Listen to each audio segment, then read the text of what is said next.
her på Kystvejens Hotel- og Konferencecenter i Grenaa. Der er vi så privilegerede, at vi har hængende en samling af nogle meget spændende skrivelser. Det er den nu for nylig afdøde Arne Gaardmand, som har samlet skrivelserne. Og han har kaldt samlingen for ham, og hans samarbejdspartnere har kaldt samlingen for Magtens Galleri. Og det er fordi, at det er forskellige konceptionister, som laver sådan en udstilling af dansk forvaltningskunst, som han kalder det. Magtens Galleri er en samling af 26 forskellige skrivelser. Den er lavet i 5 nøjagtige ens eksemplarer, samlinger, og det ene hænger her, og de 4 andre hænger på Dansk Universitet. Det er sagt på nudansk, alle mulige rigtig gode offentlige kvejeskrivelser. Det er primært denne her skrivelse, vi står ved, som starter med Kære Poul. Og Kære Poul, det er blevet teksten på denne her samling for mig i Magtens Galleri. Kære Poul, det er en skrivelse fra Niels Jørgen Kaiser og til daværende statsminister Poul Nyrup Rasmussen. De to, de har siddet og tusket godt om, hvordan man nu lige skulle planlægge, at hele forløbet med Det Kongelige Teater, det skulle foregå, hvordan man skulle gribe det an, og hvordan de skulle lige være forberedt på at takle det der samtidig.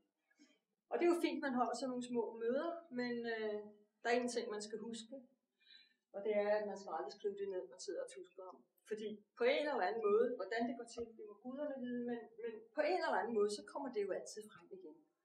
Og det er denne her skrivelse så også på.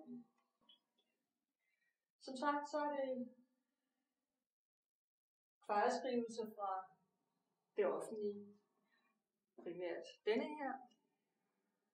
Eksempelvis kan jeg nævne statsminister H.C. Hansen, som skrev til USA, at det var ikke i orden, at de havde atombomber på Grønland. Det er skrivelser som Britta Schall Holbergs indlæg omkring Glødersagen, som heller ikke kom helt heldigt fra. Udbud Storebæltsbroen som eksempel også, som vi jo bestemt overtrådte alle regler og alt muligt andet. Og så for ligesom at blødgøre det hele, så har man valgt at tage en skrivelse med fra politimester i en omegnskommune i København. En politimester, som skriver til 2 små piger. Deres kaniner har blevet stjålet. Og den skrivelse er taget med for at vise alle offentlige ansatte, hvor let det kan gøres. Let, ukompliceret, og så alle kan forstå det. Han har skrevet til de her 2 små piger, at de har modtaget meddelelser om, at deres kaniner er blevet stjålet.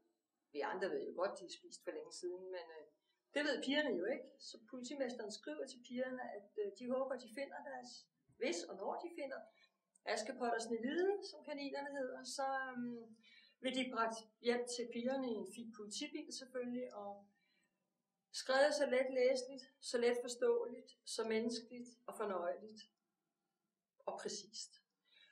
Så det er fra det helt kvarede og til det helt fine og meget lærerigt, det er det.